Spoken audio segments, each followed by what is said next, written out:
ನೀವು ಇತಿಹಾಸನೇ ಅಧ್ಯಯನ ಮಾಡಿ. ಅದು ಬಿಟ್ಬಿಟ್ಟು ನೀವು ಯಾವುದೋ ಕ್ಷೇತ್ರದಲ್ಲಿ ಓದಿರ್ತೀರ, ಆ ಕ್ಷೇತ್ರ ಬಿಟ್ಬಿಟ್ಟು ಇಲ್ಲಿ ಯಾಕೆ ನೀವು ಬರ್ತೀರಾ, ಬಂದು ಅಧ್ವಾನ ಮಾಡಬೇಡಿ ಅಂತ ಒಂದು ಮನವಿ. ಎಲ್ಲರೂ ಅಲ್ಲ, ಕೆಲವರು ಮಾತ್ರ. ಇಲ್ಲೇನಾಗಿದೆ, ಮೂಲ ವಿಷಯಕ್ಕೆ ಬರೋಣ.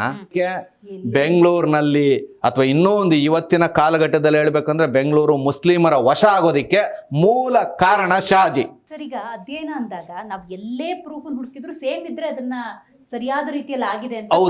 ಹೌದು. ಇಲ್ಲಿ ಏನಾಗುತ್ತೆ, ಸುಮ್ಮನೆ ಬಂದು ನೀವು ಹವ್ಯಾಸಿಕ ಇತಿಹಾಸ ಅಧ್ಯಯನ ಮಾಡೋದಕ್ಕೂ ಅದನ್ನು ಆಳವಾಗಿ ಇಟ್ಕೊಂಡು ಅಲ್ಲಿರುವಂಥ ಪದವಿಗಳನ್ನ ಪಡ್ಕೊಂಡು ಕೆಲವರು ಅದೊಂದು ಮಾತೆತ್ತಿದ್ರೆ ನನಗೆ ಅದೊಂದು ವಿರೋಧಿಸ್ತಾರೆ. ಏನು DVG ಓದ್ಬಿಟ್ಟಿದ್ರಾ, ರಾಜ್ಕುಮಾರ್ ಓದ್ಬಿಟ್ಟಿದ್ರಾ ಅಂತಾರೆ. ಆಯಿತು, ಓದು ಮುಖ್ಯ ಅಲ್ಲ ಅನ್ನೋದಾದ್ರೆ ನೀವು ನಿಮ್ಮ ಮಕ್ಕಳನ್ನ ಓದಿಸ್ಬೇಡಿ, ಹಂಗೆ ಬಿಟ್ಬಿಡಿ. ಓದು ಮುಖ್ಯ, ಪದವಿಗಳು ಮುಖ್ಯ. ಇತಿಹಾಸದ ಬಗ್ಗೆ ಆಳವಾಗಿ ಅಧ್ಯಯನ ಮಾಡಬೇಕು ಅಂದ್ರೆ ಅದರದ್ದೇ ಆದಂಥ ಒಂದು ಸಿಸ್ಟಮ್ ಇದೆ. MA ಇನ್ ಇತಿಹಾಸ ಓದಿ, MA ಇನ್ PhD ಮಾಡಿ, ನೀವು ಇತಿಹಾಸನೇ ಅಧ್ಯಯನ ಮಾಡಿ. ಅದು ಬಿಟ್ಬಿಟ್ಟು ನೀವು ಯಾವುದೋ ಕ್ಷೇತ್ರದಲ್ಲಿ ಓದಿರ್ತೀರ, ಆ ಕ್ಷೇತ್ರ ಬಿಟ್ಬಿಟ್ಟು ಇಲ್ಲಿ ಯಾಕೆ ನೀವು ಬರ್ತೀರಾ, ಬಂದು ಅಧ್ವಾನ ಮಾಡಬೇಡಿ ಅಂತ ಒಂದು ಮನವಿ. ಎಲ್ಲರೂ ಅಲ್ಲ, ಕೆಲವರು ಮಾತ್ರ. ಇಲ್ಲೇನಾಗಿದೆ, ಮೂಲ ವಿಷಯಕ್ಕೆ ಬರೋಣ. ಬೆಂಗಳೂರು ಬಳಿ ಇರುವಂಥ ಮಾಗಡಿ ಹತ್ರ ಕಲ್ಯ ಅಂತ ಒಂದು ಊರಿದೆ. ಆ ಕಲ್ಯಾದಲ್ಲಿ ಒಂದು ಮಠ ಇದೆ, ವೀರಶೈವರ ಮಠ, ಲಿಂಗಾಯತರ ಮಠ. ಸೋಮನಾಥ್, ಪಾಲ್ಕುರ್ಕೆ ಸೋಮನಾಥನ ಸಮಾಧಿ ಇರುವಂಥ ಸ್ಥಳ. ಅಲ್ಲಿ ಒಂದು ಶಾಸನ ಏನು ಹೇಳುತ್ತೆ, ಕೆಂಪನಂಜೇಗೌಡರು ವಿಜಯನಗರ ಸಾಮ್ರಾಜ್ಯದ ಅಮರ ನಾಯಕರಾಗಿದ್ರು ಅಂತ ಹೇಳುತ್ತೆ. ಕೆಂಪನಂಜೇಗೌಡರು ವಿಜಯನಗರ ಸಾಮ್ರಾಜ್ಯದ ಅಮರ ನಾಯಕರು ಹೆಂಗಾದ್ರು ಅಧ್ಯಯನ ಮಾಡಿದಾಗ ಅವರಿಂದ ನರಸನಾಯಕನಿಗೆ ಏನು ಬೆಂಬಲ ಸಿಕ್ಕಿತ್ತು, ಆ ಬೆಂಬಲದ ಪರಿಣಾಮವಾಗಿ ಇವರು ಅಮರ ನಾಯಕರಾದರು, ಅಥವಾ ಅಮರ ನಾಯಕರಾಗುವಂಥ ಎಲ್ಲ ಅರ್ಹತೆಗಳು ಇವರಲ್ಲಿ ಇತ್ತು ಅಂತೇಳಿ ನರಸನಾಯಕ ಇವ್ರಿಗೆ ಕೊಟ್ಟಿರ್ತಾರೆ. ಅವರ ನಂತರ ಅವ್ರ ಮಗ ವೀರ ನರಸಿಂಹ ಬರ್ತಾನೆ. ವೀರ ನರಸಿಂಹ ನಂತರ ಕೃಷ್ಣದೇವರಾಯ ಬರ್ತಾನೆ. ಕೃಷ್ಣದೇವರಾಯ ಪಟ್ಟಕ್ಕೆ ಬರೋದಕ್ಕೂ ಕೂಡ ಕೆಂಪನಂಜೇಗೌಡರ ಕೊಡುಗೆ ಅಪಾರವಾಗಿದೆ. ಕೃಷ್ಣದೇವರಾಯನೂ ಹೋದ್ಮೇಲೆ ಅವನ ಮಗ ಅಚ್ಯುತರಾಯ ಬರ್ತಾನೆ. ಅಚ್ಯುತರಾಯ ಪಟ್ಟಕ್ಕೆ ಬರಬೇಕಾದ್ರೂ ಕೆಂಪನಂಜೇಗೌಡರು ಮತ್ತು ಕೆಂಪೇಗೌಡರ ಕೊಡುಗೆ ಇದೆ ಅನ್ನೋದಕ್ಕೆ ಈ ಶಾಸನಗಳನ್ನ ಅಧ್ಯಯನ ಮಾಡಿದ್ರೆ ಒಂದಕ್ಕೊಂದು ಪೂರಕವಾಗಿದೆ. ಹೀಗಾಗಿ ವಿಜಯನಗರ ಕಾಲದಲ್ಲಿ, ವಿಜಯನಗರ ಆಳ್ವಿಕೆ ಕಾಲದಲ್ಲಿ ಅಂದರೆ ಕೃಷ್ಣದೇವರಾಯ ಮತ್ತು ಅಚ್ಯುತರಾಯನ ಕಾಲಘಟ್ಟದಲ್ಲಿ ಒಂದು ಅತ್ಯುತ್ತಮವಾದಂಥ ಕೋಟೆ ನಿರ್ಮಾಣ ಆಗುತ್ತೆ. ಅದು ಬೆಂಗಳೂರು ಕೋಟೆ, ಬೇರೆ ಎಲ್ಲೂ ಆಗಲ್ಲ. ಅದೊಂದು ವಿಶೇಷ ನೋಡಿ. ಈ ಪ್ರಮಾಣದ ಬೃಹತ್ ಪ್ರಮಾಣದ ಕೋಟೆ ಬೇರೆ ಎಲ್ಲೂ ಆಗಲ್ಲ ವಿಜಯನಗರ ಕಾಲಘಟ್ಟದಲ್ಲಿ. ಇಲ್ಲಿ ಮಾತ್ರ ಆಗುತ್ತೆ ಅಂದರೆ ಇವ್ರಿಗೆ ಮಾತ್ರ ವಿಶೇಷವಾಗಿ ಅನುಮತಿಯನ್ನ ವಿಜಯನಗರದ ಅರಸರು ಕೊಟ್ಟಿದ್ರು ಅಂದ್ರೆ ಏನರ್ಥ? ವಿಶ್ವೇಶ್ವರಯ್ಯನವ್ರಿಗೆ ಮಾತ್ರ ಭಾರತ ರತ್ನ ಕೊಟ್ಟರು, ಬೇರೆಯವ್ರಿಗೆ ಕೊಟ್ಟಿಲ್ಲ ಅಂದ್ರೆ ವಿಶ್ವೇಶ್ವರಯ್ಯನವರಲ್ಲಿ ಆ ಒಂದು ಗುಣ ಇತ್ತು ಅಂತ. ಸರ್ CV ರಾಮನ್ ಅವ್ರಿಗೆ ಮಾತ್ರ ನೊಬೆಲ್ ಬಂತು, ಅವ್ರ ಕಾಲಘಟ್ಟದ ಬೇರೆ ವಿಜ್ಞಾನಿಗಳಿಗೆ ಬರಲಿಲ್ಲ ಅಂದರೆ ಆ ಜ್ಞಾನ ಅವರಲ್ಲಿ ಇತ್ತು ಅಂತ.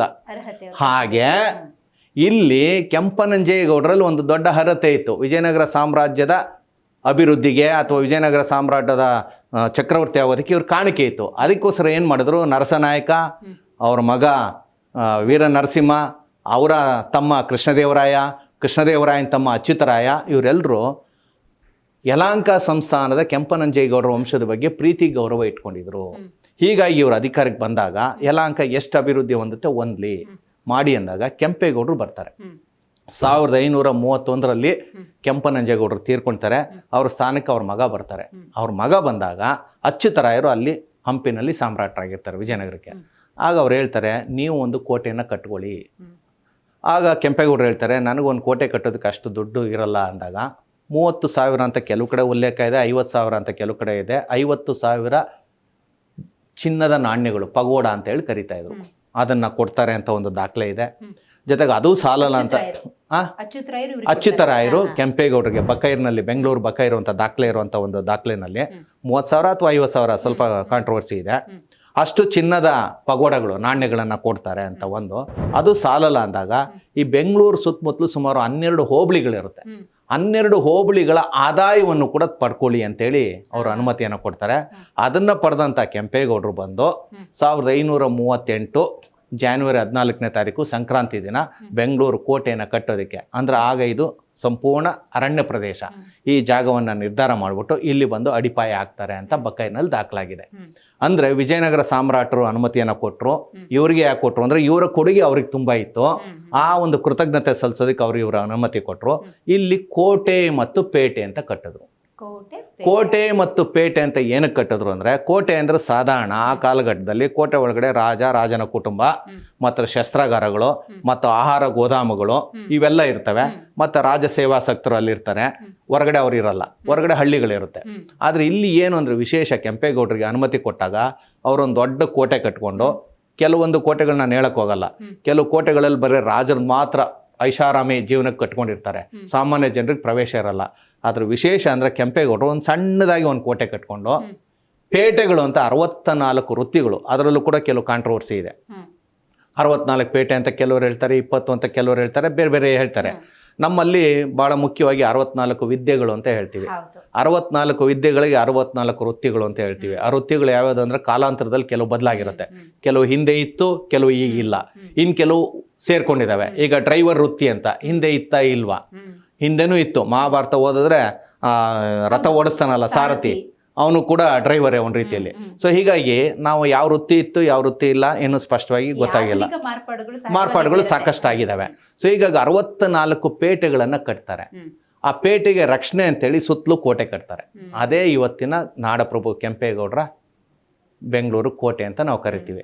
ಕಟ್ಬಿಟ್ಟು ಒಂದು ಜಾಗದಲ್ಲಿ ಅವ್ರು ಇರ್ತಾರೆ, ಒಂದು ಸಣ್ಣ ಪ್ರಮಾಣದಲ್ಲಿ, ಅಂದರೆ 100ರಲ್ಲಿ ಒಂದು 20 ಭಾಗ ಅವ್ರಿಗೆ, ಇನ್ನು 80 ಭಾಗ ನಾನಾ ವೃತ್ತಿಯನ್ನು ಮಾಡುವಂಥ ಕುಶಲಕರ್ಮಿಗಳಿಗೆ ಕೊಡ್ತಾರೆ. ಆ ಕುಶಲಕರ್ಮಿಗಳು ಯಾರು ಅಂದರೆ ಈ ಬೆಂಗಳೂರಿನ ಸುತ್ತಮುತ್ತಲೂ ಇದ್ರಲ್ಲ, ತಮಿಳುನಾಡು, ಆಂಧ್ರ, ತೆಲಂಗಾಣ, ಕೇರಳ ಎಲ್ಲ ಕಡೆಯಿಂದನೂ ಎಲ್ಲರೂ ಕರೆದು ಇದು ಸರ್ವ ಜನಾಂಗದ ಶಾಂತಿಯ ತೋಟ, ಬನ್ನಿ ನೀವೆಲ್ಲರೂ ಇಲ್ಲಿರಿ, ನೀವು ಬೇಕಾದಂಥ ಎಲ್ಲ ಸೌಲಭ್ಯ ಕೊಡ್ತೀನಿ ಅಂತ ಹೇಳಿ ಈ ಕೋಟೆಯನ್ನು ಕಟ್ಟಿಸ್ತಾರೆ. ಅವ್ರಿಗೆ ಆಶ್ರಯವನ್ನು ಕೊಡ್ತಾರೆ. ಮತ್ತೆ ಇಲ್ಲಿ ಆರ್ಥಿಕ ಚಟುವಟಿಕೆ ಪ್ರಾರಂಭ ಆಗುತ್ತೆ. ಕುಶಲಕರ್ಮಿಗಳು ಅಂದಿದ ತಕ್ಷಣವೇ ಫ್ಯಾಕ್ಟ್ರಿಗಳು ಅಂತ ಹೇಳ್ಬೋದು. ಫ್ಯಾಕ್ಟ್ರಿ ಅಂದ ತಕ್ಷಣ ಏನು HMT ಈ ಥರ ಅಲ್ಲ. ಕುಶಲಕರ್ಮಿಗಳು ಅಂದರೆ ನಮಗೆ ಬೇಕಾಗಿರೋಂಥ ವಸ್ತುಗಳನ್ನ ತಯಾರು ಮಾಡೋಂಥ ಮಾಡಿಕೆ, ಕುಡಿಕೆ ವಸ್ತುಗಳು, ಆಯುಧಗಳು, ಅಡುಗೆ ಮನೆಯಲ್ಲಿ ಬೇಕಾದಂಥ ಚಾಕು ಇರ್ಬೋದು, ಈಳಿಗೆ ಮಣೆ ಇರ್ಬೋದು, ಚೇರ್ ಇರ್ಬೋದು, ಎಲ್ಲವೂ ಅಲ್ಲಿ ಬಂದ್ಬಿಡುತ್ತೆ. ಬಡಗಿ ಇರ್ಬೋದು, ಇಂಥದ್ದು ಅಂತ ಇಲ್ಲ, ನೇಕಾರ ಇರ್ಬೋದು, ಚಿನ್ನ ಬೆಳ್ಳಿ ಮಾಡೋರು ಇರ್ಬೋದು, ಮುತ್ಯಾಲಪೇಟೆ ಮುತ್ತುಗಳನ್ನ ಮಾರೋರು ಇರ್ಬೋದು, ಆಮೇಲೆ ಅರಳೆಪೇಟೆ ಅರಳೆ ಎಣ್ಣೆ ತೆಗಿಯೋಂಥದ್ದು ಇರ್ಬೋದು, ಕಾಟನ್ ಪೇಟೆ, ಹತ್ತಿಪೇಟೆ ಅಂತ ನಾವು ಹೇಳ್ತೀವಿ ನೇಕಾರರಿಗೆ. ಹೀಗೆ ಎಲ್ರಿಗೂ ಬೇಕಾಗಿರುವಂಥ ಪೇಟೆಗಳನ್ನ ಕಟ್ಟಿ ಅವರಿಗೆ ವಾಸಕ್ಕೆ ಅವರು ಕೊಡ್ತಾರೆ. ಅದರಿಂದ ಏನಾಗುತ್ತೆ, ಆರ್ಥಿಕ ಚಟುವಟಿಕೆ ಜಾಸ್ತಿ ಆಗುತ್ತೆ, ಮತ್ತೆ ಇಲ್ಲಿಂದ ಹೆಚ್ಚು ಆದಾಯ ಬರುತ್ತೆ. ಈ ಆದಾಯ ಬರುತ್ತೆ ಅಂತೇಳಿ ವಿಜಯನಗರದ ಸಾಮ್ರಾಟರಿಗೆ ಗೊತ್ತಿತ್ತು. ಯಾಕೆ ಅಂದರೆ ಈ ಬೆಂಗಳೂರು ಇಡೀ ದಕ್ಷಿಣ ಭಾರತದ ಕೇಂದ್ರ ಸ್ಥಾನದಲ್ಲಿದೆ. ನೀವು ಇಲ್ಲಿಂದ ಚೆನ್ನೈಗೆ ಹೋದ್ರೂ ಒಂದು 300 ಕಿಲೋಮೀಟ್ರು, ಮಂಗ್ಳೂರ್ಗೆ ಹೋದ್ರೂ 300 ಕಿಲೋಮೀಟ್ರು, ಹೊನ್ನಾವರ ಪೋರ್ಟ್ಗೆ ಹೋದ್ರೂ 300 ಕಿಲೋಮೀಟ್ರು, ಕನ್ಯಾಕುಮಾರಿಗೆ ಹೋದ್ರೂ ಒಂದು 300 ಕಿಲೋಮೀಟ್ರ್, ಸ್ವಲ್ಪ ಹೆಚ್ಚು ಕಡಿಮೆ ಆದ್ರೂ. ಅಂದರೆ ಇಡೀ ದಕ್ಷಿಣ ಭಾರತದ ಕೇಂದ್ರ ಸ್ಥಾನ ಇದು. ವ್ಯಾಪಾರ ಚಟುವಟಿಕೆ ಇಲ್ಲಿ ನಡೀತಿತ್ತು. ಅದಕ್ಕೆ ಸಂಬಂಧಪಟ್ಟಂಥ ಶಾಸನ ಬೆಂಗಳೂರಿನ ಅವಿನೂರು ರಸ್ತೆಯ ಬಳ್ಳಾಪುರ ಅಂತ ನಾವೇನು ಕರಿತೀವಿ, ಅಲ್ಲಿ ರಂಗಸ್ವಾಮಿ ದೇವಸ್ಥಾನ ಅಂತ ಇದೆ. ಅಲ್ಲಿ ಒಂದು ತೆಲುಗು ಶಾಸನ ಇದೆ, ವರ್ತಕರ ಶಾಸನ, ಅಯ್ಯಾವಳೆ ವರ್ತಕರ ಸಂಘ ಅಂತ. ಇಮ್ಮಡಿ ಪುಲಿಕೇಶಿ ಕಾಲದಲ್ಲಿ ಒಂದು ಅಯ್ಯಾವಳೆ 500 ವರ್ತಕರ ಸಂಘ ಅಂತ ಕರಿತಾ ಇದ್ರು. 500 ಜನ ವ್ಯಾಪಾರಸ್ಥರು ಒಂದು ಸಂಘ ಮಾಡ್ಕೊಂಡಿದ್ರು. ಅದರ ಕೇಂದ್ರ ಸ್ಥಾನ ಬಾದಾಮಿಯಲ್ಲಿತ್ತು. ಆಮೇಲೆ ತಮಿಳುನಾಡಿನ ಬೇರೆ ಬೇರೆ ಭಾಗಗಳಿತ್ತು. ಕೆಂಪೇಗೌಡರ ಕಾಲಘಟ್ಟದಲ್ಲಿ ಅದು ಈ ರಂಗಸ್ವಾಮಿ ದೇವಾಲಯ, ಕೆಂಪೇಗೌಡರ ಮಗ ಇಮ್ಮಡಿ ಕೆಂಪೇಗೌಡರ ಕಾಲದಲ್ಲಿ ರಂಗಸ್ವಾಮಿ ದೇವಾಲಯ ಅಂತ ಏನಿದೆ ಇವತ್ತಿಗೂ ಇದೆ, ಅದು ಕೇಂದ್ರ ಸ್ಥಾನವಾಗಿತ್ತು. ಅಲ್ಲಿ ಶಾಸನ ಇದೆ. ಅದರ ಪ್ರಕಾರ ಇಡೀ ದಕ್ಷಿಣ ಭಾರತದ ಎಲ್ಲ ಕುಶಲಕರ್ಮಿಗಳು ತಮ್ಮ ವಸ್ತುಗಳನ್ನ ಇಲ್ಲಿ ತರ್ತಾ ಇದ್ರು. ಇಲ್ಲಿಂದ ವಿದೇಶಕ್ಕೂ ರಫ್ತಾಗ್ತಾ ಇತ್ತು. ನೀವು ನೋಡಿ, ಬೆಂಗಳೂರಿನಿಂದ ಶಿವಮೊಗ್ಗಗೆ ಏನೋ ಬಸ್ಸಲ್ಲಿ ಹೋಗುವಾಗ, ತುಮಕೂರು ಮೂಲಕ ಹೋಗುವಾಗ ಮಧ್ಯದಲ್ಲಿ ಮೈಲ್ ಸ್ಟೋನ್ ಸಿಗುತ್ತೆ, ಹೊನ್ನಾವರ ಅಂತೇಳಿ. ಈ ಹೊನ್ನಾವರಕ್ಕೂ ತುಮಕೂರಿಗೂ ಪಿಣ್ಯಾಗೂ ಬೆಂಗಳೂರಿಗೆ ಏನು ಸಂಬಂಧ ಅಂದರೆ, ಬೆಂಗಳೂರಿನಿಂದ ಹೊನ್ನಾವರಕ್ಕೆ ರಾಜಮಾರ್ಗ ಇದ್ದಿದ್ದು ಆಗಲೇ. ಅದನ್ನು ಇವತ್ತಿನ ಕಾಲಘಟ್ಟದಲ್ಲಿ ಹೇಳ್ಬೇಕಂದ್ರೆ, ಇವತ್ತೇನು ಮೇಕ್ರಿ ಸರ್ಕಲ್ ಅಂತ ಕರಿತೀವಲ್ಲ, ಮೇಕ್ರಿ ಸರ್ಕಲ್ ಬಂದು ಉಯ್ಯಾಲೆ ದಿಣ್ಣೆ ಅಂತ. ಉಯ್ಯಾಲೆ ದಿಣ್ಣೆ ಅಂದರೆ ಬೆಂಗಳೂರಿನಲ್ಲೇ ಅತ್ಯಂತ ಎತ್ತರದ ಪ್ರದೇಶ ಯಾವುದು ಅಂತ ಹೇಳಿದ್ರೆ, ಈ ಸದಾಶಿವನಗರದಿಂದ ಹಿಡಿದು ಈ ಗಾಲ್ಫ್ ಕ್ಲಬ್ ಇದೆಯಲ್ಲ, ಹೈ ಗ್ರೌಂಡ್ಸ್ ಅಂತ ನಾವೇನು ಕರಿತೀವಿ, ವಿಧಾನಸೌಧ, ಹೈಕೋರ್ಟು, ರಾಜಭವನ, ಆಮೇಲೆ ವಿಶ್ವೇಶ್ವರಯ್ಯ ಟವರು, ಇವೆಲ್ಲವೂ ಸ್ವಲ್ಪ ಇಡೀ ಬೆಂಗಳೂರಿನಲ್ಲಿ ಎತ್ತರದ ದಿಣ್ಣೆ. ಅದನ್ನು ಉಯ್ಯಾಲೆ ದಿಣ್ಣೆ ಅಂತ ಕರಿತಾ ಇದ್ರು. ಆ ಉಯ್ಯಾಲೆ ದಿಣ್ಣೆ ವಿಶೇಷ ಏನಂದರೆ, ಇಡೀ ದಕ್ಷಿಣ ಭಾರತದ 4 ರಾಜಮಾರ್ಗಗಳು, ಹೆದ್ದಾರಿ ಇಲ್ಲಿ ಬಂದು ಸೇರುತ್ತೆ. ಒಂದು ಆ ಕಡೆ ತಮಿಳುನಾಡಿಂದ ಬಂದರೆ ನಂದಿಗಿರಿ, ಕೋಲಾರದಿಂದ ನಂದಿದುರ್ಗದ ರೋಡ್ ಅಂತ ಇವತ್ತಿಗೂ ಇದೆ, ಅದು ಮೇಕ್ರಿ ಸರ್ಕಲ್ ಜಾಯಿನ್ ಆಗುತ್ತೆ. ಈ ಕಡೆ ಮೇಕ್ರಿ ಸರ್ಕಲ್ ಇಂದ ಪ್ರಾರಂಭ ಆದರೆ ಹೊನ್ನಾವರಕ್ಕೆ ಹೋಗುತ್ತೆ, ಅದು ಒಂದು ಹಳೆಯ ರಾಜಮಾರ್ಗ. ಹಾಗೆ ಮೇಕ್ರಿ ಸರ್ಕಲ್ ಇಂದ ನೀವು ಹೆಬ್ಬಾಳದ ಕಡೆ ಹೋಗ್ಬಿಟ್ರೆ ಅದು ಯಲಹಂಕ, ಆಗಿನ ರಾಜಧಾನಿಗೆ ಹೋಗಿ ತಲುಪುತ್ತೆ, ಅದೊಂದು ರಾಜಮಾರ್ಗ ಆ ಕಾಲದಲ್ಲಿ. ಮತ್ತೆ ಮೇಕ್ರಿ ಸರ್ಕಲ್ ಇಂದ ದಕ್ಷಿಣ ಭಾಗಕ್ಕೆ ಬಂದರೆ ಮೈಸೂರು ಬ್ಯಾಂಕ್, ಯಲಹಂಕ ಗೇಟ್ ಅಂತ ನಾವು ಕರಿತೀವಲ್ಲ, ಆ ಮೂಲಕ ಬೆಂಗಳೂರು ಕೋಟೆ ಒಳಗಡೆ ಹೋಗುತ್ತೆ. ಅಂದರೆ ಇದು ಕೇಂದ್ರ ಸ್ಥಾನವಾಗಿತ್ತು. ಇಡೀ ದಕ್ಷಿಣ ಭಾರತದ ಎಲ್ಲ ವರ್ತಕರಿಗೆ ಇದು ಕೇಂದ್ರ ಸ್ಥಾನ ಆಗಿದ್ದರಿಂದ ಇದೊಂದು ವ್ಯಾಪಾರಿ ಕೇಂದ್ರವಾಗಿ ಇದು ಬದಲಾವಣೆ ಆಯಿತು. ವ್ಯಾಪಾರಿ ಕೇಂದ್ರ ಆದಮೇಲೆ ಇಲ್ಲಿ ಆರ್ಥಿಕ ಚಟುವಟಿಕೆ ಗರಿಗೆದರ್ತು. ಇದು ನಾಡಪ್ರಭು ಕೆಂಪೇಗೌಡರ ಕಾಲದಲ್ಲಿ ಮತ್ತು ಅವರ ಮಗ ಇಮ್ಮಡಿ ಕೆಂಪೇಗೌಡರ ಕಾಲದಲ್ಲಿ ಅಭಿವೃದ್ಧಿ ಹೊಂತು. ಕೆಲವು ರಾಜಕೀಯ ಬದಲಾವಣೆಗಳಾಯಿತು. ನಾಡಪ್ರಭು ಕೆಂಪೇಗೌಡರ ನಂತರ ಅವರ ಸ್ಥಾನಕ್ಕೆ ಅವ್ರ ಮಗ ಇಮ್ಮಡಿ ಕೆಂಪೇಗೌಡರು ಬರ್ತಾರೆ. ಅವರ ಸ್ಥಾನಕ್ಕೆ ಅವರ ಮಗ ಮುಮ್ಮಡಿ ಕೆಂಪೇಗೌಡರು ಬರ್ತಾರೆ. ಮುಮ್ಮಡಿ ಕೆಂಪೇಗೌಡರ ಕಾಲಘಟ್ಟದಲ್ಲಿ ಏನಾಗುತ್ತೆ, ಇಲ್ಲಿ ಕೆಲವೊಂದು ಧರ್ಮದ ಕೆಲವೊಂದು ಉದ್ವೇಗ ಜಾಸ್ತಿ ಆಗುತ್ತೆ ಕೆಲವರಲ್ಲಿ, ಶೈವ ಮತ್ತು ವೈಷ್ಣವ ಅಂತ ಹೇಳಿ. ಇದ್ರ ಬಗ್ಗೆ ಮತ್ತೆ ನಾವು ಅಧ್ಯಯನ ಮಾಡಬೇಕು ಅಂದರೆ ಹೊಯ್ಸಳರ ಕಾಲದ ಶಿವಗಂಗೆಯ ಶಾಸನವನ್ನು ಅಧ್ಯಯನ ಮಾಡಬೇಕಾಗುತ್ತೆ. ಶಿವಗಂಗೆಯ ಶಾಸನ ಅಧ್ಯಯನ ಮಾಡಿಬಿಟ್ರೆ ಅಲ್ಲಿ ವಿಷ್ಣು ಸಮುದ್ರ, ಶಿವ ಸಮುದ್ರ, ಆಮೇಲೆ ಬೋಚಿ ಸಮುದ್ರ ಅಂತೇಳಿ, ಅಂದರೆ ಒಂದೊಂದು ಧರ್ಮದ ಅನುಯಾಯಿಗಳಿಗೆ ಒಂದೊಂದು ಪ್ರಾಂತ್ಯವನ್ನು ಅವನು ವಿಭಾಗಿಸ್ತಾನೆ. ಹೊಯ್ಸಳರ ವಿಷ್ಣುವರ್ಧನ ಆ ಶಾಸನವನ್ನು ಅಧ್ಯಯನ ಮಾಡಿಬಿಟ್ರೆ ಆಗಲೇ ಇಲ್ಲಿ ಧಾರ್ಮಿಕ ಸಂಘರ್ಷ ಏರ್ಪಟ್ಟಿತ್ತು. ಈ ಹೊಯ್ಸಳ ಅಂದಾಗ ಸರ್, ಹೊಯ್ಸಳೇಶ್ವರನು ಕಾಣ್ತಾನೆ, ರಾಜ ವಿಷ್ಣುವರ್ಧನ. ಹೌದೌದು, ಶೈವ ವೈಷ್ಣವ ಎರಡೂ ಅವನು ಮೂಲತಃ ಜೈನರವನು, ಆಮೇಲೆ ಅವನು ಶ್ರೀ ವೈಷ್ಣವರಾಗಿ ಪರಿವರ್ತನೆ ಹೊಂತಾನೆ. ಆದ್ರೆ ಅವನು ಬೌದ್ಧರಿಗೂ ಆಶ್ರಯ ಕೊಟ್ಟಿದ್ದಾನೆ, ಜೈನರಿಗೂ ಆಶ್ರಯ ಕೊಟ್ಟಿದ್ದಾನೆ, ಶ್ರೀ ವೈಷ್ಣವರಿಗೂ ಆಶ್ರಯ ಕೊಟ್ಟಿದ್ದಾನೆ, ಮತ್ತೆ ಸ್ಮಾರ್ತರು ಅಂದ್ರೆ ಶಿವನ ಭಕ್ತರಿಗೂ ಆಶ್ರಯ ಕೊಟ್ಟಿದ್ದಾನೆ. ಸೊ ಅವನ ಕಾಲದಲ್ಲಿ 4 ಸಮುದ್ರಗಳು ಅಂದ್ರೆ 4 ವಿಭಾಗಗಳು, ಅಂದ್ರೆ ವಿಷ್ಣು ಸಮುದ್ರ, ಶಿವ ಸಮುದ್ರ, ಬೂಚಿ ಸಮುದ್ರ, ಆಮೇಲೆ ಇನ್ನೊಂದು ಅದು ನಾನು ಮರ್ತು ಬಿಟ್ಟಿದ್ದೀನಿ, ಒಟ್ಟು 4 ಸಮುದ್ರಗಳು ಅಂತ ವಿಭಾಗ ಅಂತ ಮಾಡ್ಕೊಳ್ತಾನೆ. ಅಂದ್ರೆ ಇಲ್ಲಿ ಸ್ವಲ್ಪ ಕೆಂಪೇಗೌಡರ ಕಾಲಘಟ್ಟದಲ್ಲಿ ಸ್ವಲ್ಪ ಈ ಧಾರ್ಮಿಕ ಇದಾಗುತ್ತೆ. ಆಗ ಏನಾಗುತ್ತೆ, ಮತ್ತೆ ಇಲ್ಲಿ ಹೆಚ್ಚು ಸಂಪತ್ತಿರುತ್ತೆ, ಬೆಂಗಳೂರಿನ ಆರ್ಥಿಕ ಚಟುವಟಿಕೆ ಚೆನ್ನಾಗಿರುತ್ತೆ. ಅದು ಬಿಜಾಪುರದ ಆದಿಲ್ ಶಾಹಿ ಗೊತ್ತಾಗ್ಬಿಡುತ್ತೆ, ಸಂಪತ್ತಿನ ವಿಚಾರ. ಹೌದು, ವಿಚಾರ. ಆ ಕಾಲದಲ್ಲಿ ಈ ರಾಜ್ಯದಲ್ಲಿ ಸಂಪತ್ತಿದೆ ಅಂದ್ರೆ ಅಲ್ಲಿಂದ ದಂಡೆತ್ ಬರೋದು. ಅವನೇನ್ ಮಾಡ್ತಾನೆ, ಬಿಜಾಪುರದ ಆದಿಲ್ ಶಾಹಿ ತನ್ನ ಸೇನಾಧಿಪತಿ ರಣದುಲ್ಲಾ ಖಾನ್ ಅಂತ, ರಣದುಲ್ಲಾ ಖಾನನ ಒಂದು ನೇತೃತ್ವದಲ್ಲಿ ಒಂದು ಸೈನ್ಯವನ್ನ ಇದ್ರ ಮೇಲೆ ದಾಳಿ ಮಾಡಕ್ ಬಿಡ್ತಾನೆ. ಆ ರಣದುಲ್ಲಾ ಖಾನನ ಬಲಗೈ ಯಾರಾಗಿದ್ದ ಅಂತ ಹೇಳಿದ್ರೆ ಶಿವಾಜಿಯ ತಂದೆ ಶಹಾಜಿ. ಇದು ನೋಡಿ, ಬೆಂಗಳೂರು ಹಾಳಾಗೋದಿಕ್ಕೆ, ಬೆಂಗಳೂರಿನಲ್ಲಿ ಅಥವಾ ಇನ್ನೂ ಒಂದು ಇವತ್ತಿನ ಕಾಲಘಟ್ಟದಲ್ಲಿ ಹೇಳ್ಬೇಕಂದ್ರೆ ಬೆಂಗಳೂರು ಮುಸ್ಲಿಮರ ವಶ ಆಗೋದಿಕ್ಕೆ ಮೂಲ ಕಾರಣ ಶಹಾಜಿ. ಇಲ್ಲಿ ಆರೋಪವನ್ನ ಬಹಳ ಅಧಿಕೃತವಾಗಿ ಬಹಳ ಇದಾಗಿ ಹೇಳ್ತೀನಿ, ಅದು ಏನು ಶಹಾಜಿ ಒಬ್ಬ ರಾಜನಾಗಿ ಇಲ್ಲಿ ಬಂದಿಲ್ಲ, ಆತ ಗುಲಾಮನ ಗುಲಾಮ. ಯಾರು?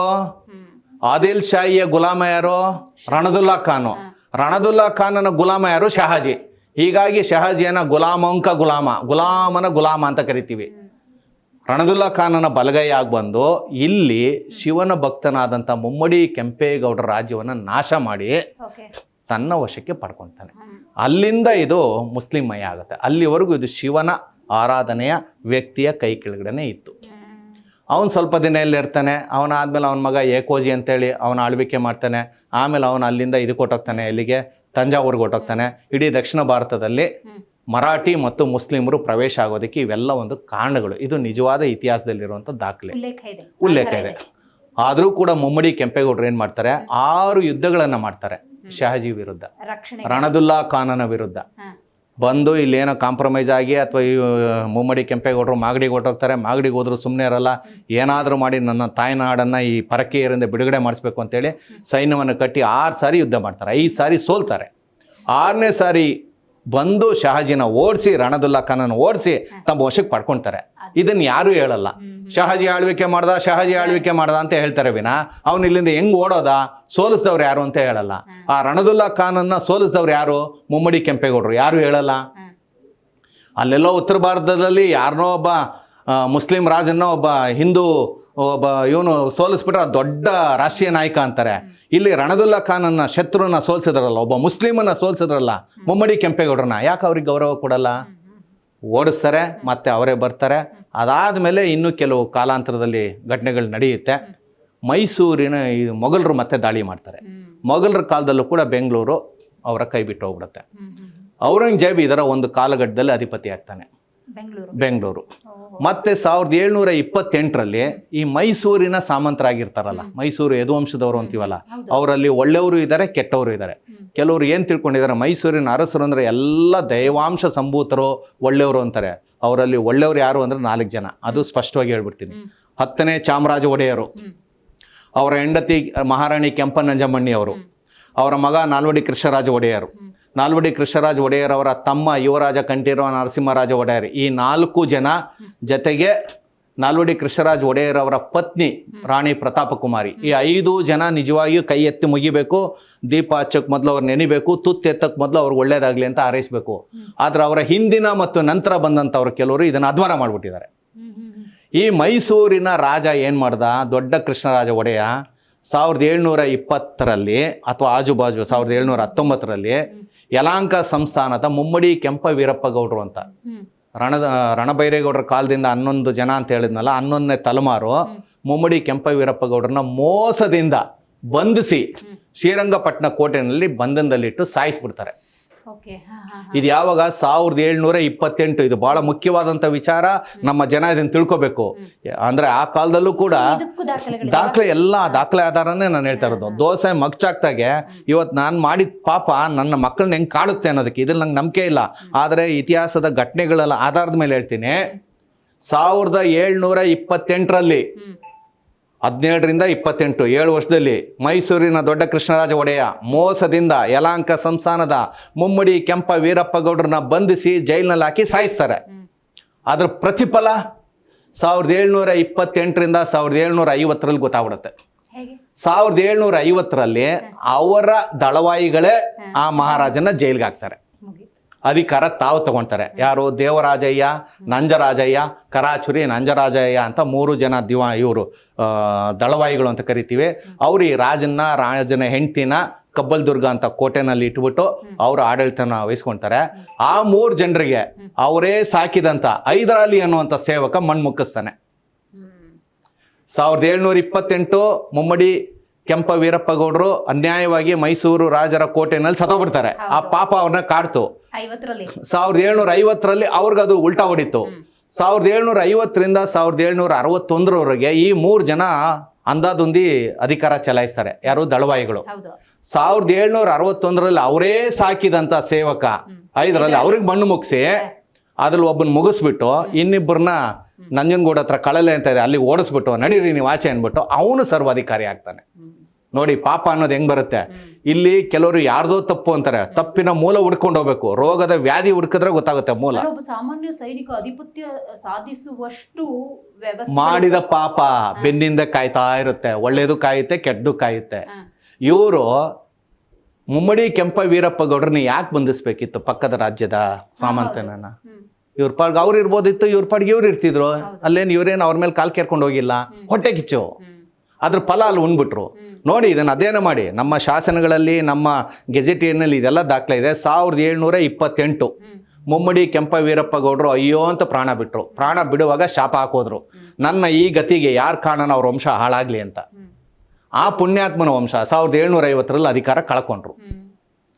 ಅವ್ರಿಗೆ ಮೋಸ ಮಾಡಿದಂಥವ್ರು ಯಾರು? 3 ಜನ ದಳವಾಯಿಗಳು. ಅವರು ಕೂಡ ಒಬ್ಬ ಸನ್ಯಾಸತ್ವ ತಗೊಂಡ, ಇನ್ನೊಬ್ಬ ಸತ್ತ, ನೆಗೆದು ಬಿದ್ದ ಅಂತಲೂ ಹೇಳ್ಬೋದು. ಅದು ನೋವಿನಿಂದ ಹೇಳ್ತಾ ಇದ್ದೀನಿ. ಹೀಗಾಗಿ ಇನ್ನೊಬ್ಬ ಬಂದ. ಯಾರು? ಹೈದರಾಲಿ. 20 ವರ್ಷ 1761ರಿಂದ 1782 20 ವರ್ಷ ಆದಮೇಲೆ ಆತನು ಕೂಡ ಯುದ್ಧ ಭೂಮಿನಲ್ಲೇ ತೀರ್ಕೊಂಡ್ಬಿಟ್ಟ. ಹೈದರಾಲಿ ಆದಮೇಲೆ ಆ ಪಟ್ಟಿಗೆ ಅವ್ರ ಮಗ ಬಂದ, ಟಿಪ್ಪು ಸುಲ್ತಾನ್ 1782ರಿಂದ 1799 ಆತನು ಕೂಡ ಯುದ್ಧ ಭೂಮಿನಲ್ಲಿ ತೀರ್ಕೊಂಡ. ಅಂದರೆ ಇದಕ್ಕೆ ಮೂಲ ಕಾರಣ ನನ್ನ ಪ್ರಕಾರ ಕೆಂಪೇಗೌಡರ ವಂಶದವ್ರ ಮೇಲೆ ವಿನಾಕಾರಣ ದಾಳಿ ಮಾಡಿದ್ರು. ಆಮೇಲೆ ಅಲ್ಲಿ ಶಹಾಜಿ ಅವ್ರ ವಂಶದವರು ಶಿವಾಜಿ ಹೆಂಗೆ ದಾರುಣವಾಗಿ ಅಂತ್ಯವನ್ನ ಕಾಣ್ತಾರೆ. ಯಾಕೆಂದ್ರೆ ಶಿವಭಕ್ತನ ರಾಜ್ಯದ ಮೇಲೆ ವಿನಾಕಾರಣ ಒಬ್ಬ ಮುಸ್ಲಿಂ ಜೊತೆ ಸೇರ್ಕೊಂಡು ಬಂದು ದಾಳಿ ಮಾಡ್ದ. ಈ ಪಾಪಗಳು ಅಥವಾ ಇದನ್ನ ಈ ಕ್ರಿಯೆಗೆ ಪ್ರತಿಕ್ರಿಯೆಗಳಿದಾವಲ್ಲ, ಇದನ್ನ ಪಾಪ ಅಂತ ಧಾರ್ಮಿಕ ವಲಯದವ್ರು ಹೇಳ್ತಾರೆ. ನಾನು ಹೇಳೋದು ನನ್ನ ಪಕ್ಕದಲ್ಲಿರೋ ನನ್ಗೆ ಹೊಡೆದು ನಾನು ಅವನಿಗೊಂದು ಹೊಡಿತೀನಿ. ಸೊ ಹೀಗೆ ಜೊತೆಗಿರೋಣ ಅನ್ನೋ ಭಾವನೆ ಬರಲಿಲ್ಲ, ದುರಾಸೆ. ಆಮೇಲೆ ಅವ್ರನ್ನ ಮುಗಿಸ್ಬಿಡ್ಬೇಕು, ನಾನೇ ಇದಿರ್ಬೇಕು.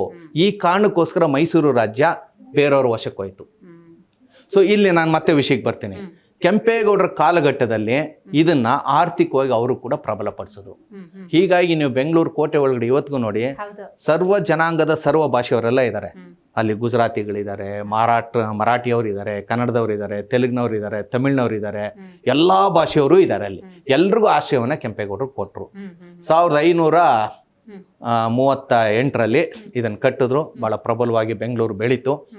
ಆಮೇಲೆ ಅದಕ್ಕೆ 4 ಗೋಪುರಗಳನ್ನು ಕಟ್ಟಿದ್ರು ಅಂತ ಬ್ರಿಟಿಷರ ಕಾಲದಲ್ಲಿ ಒಂದಷ್ಟು ಉಲ್ಲೇಖ ಕೊಟ್ಬಿಟ್ಟಿದ್ದಾರೆ. ಅದು ತಪ್ಪು. 4 ಗೋಪುರ ಅದು ಕೆಂಪೇಗೌಡರ ಕಾಲದಲ್ಲಿ 4 ಗೋಪುರ ಎಲ್ಲ ಕಟ್ಟಿಸಿದ್ದು. ಕೆಂಪೇಗೌಡರ ಕಾಲಘಟ್ಟದಲ್ಲಿ 5 ಗೋಪುರಗಳನ್ನು ಕಟ್ಟಿಸಿದ್ದಾರೆ. ಈ 5 ಗೋಪುರಗಳು ಬರೋದಕ್ಕೆ ಕಾರಣ ಕೆಂಪೇಗೌಡರ ಪೂರ್ವಿಕರು ಚೋಳರ ಅಧೀನದಲ್ಲೂ ಇದ್ರು. ಅದು ಇನ್ನು ಸ್ವಲ್ಪ ಹಿಂದಕ್ಕೆ ಹೋಗುತ್ತೆ. ಚೋಳರಲ್ಲಿ ಆ ಅಡ್ಮಿನಿಸ್ಟ್ರೇಷನ್ ಅಂದ್ರೆ ಬಹಳ ಫೇಮಸ್ಸು.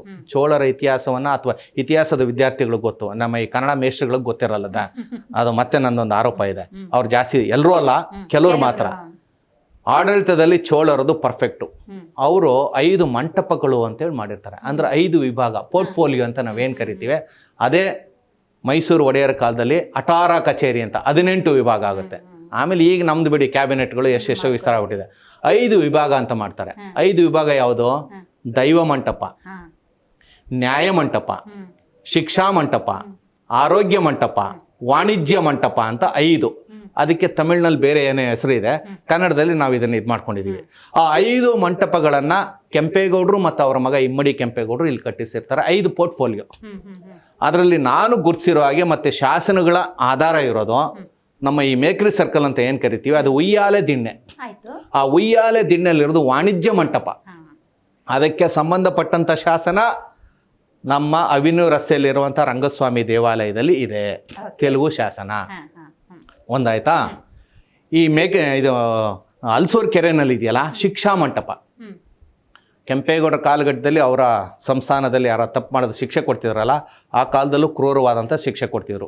ತಲೆ ಕತ್ತರಿಸೋದು, ಕೈ ಕತ್ತರಿಸೋದು, ಅಥವಾ ಶೂಲದ ಮೇಲೆ ಕೂರಿಸ್ಬಿಡೋದು, ವಿಕಾರವಾದಂಥ ಶಿಕ್ಷೆಗಳದು. ಅವರು ಶಿಕ್ಷೆ ಅನುಭವಿಸೋರು, ವಿಕಾರವಾಗಿ ಕೂಗೋರು. ಹೀಗಾಗಿ ಊರು ಒಳಗಡೆ ಕೊಡ್ತಿರ್ಲಿಲ್ಲ, ಊರಿಂದ ಆಚೆ ಕೊಡೋರು.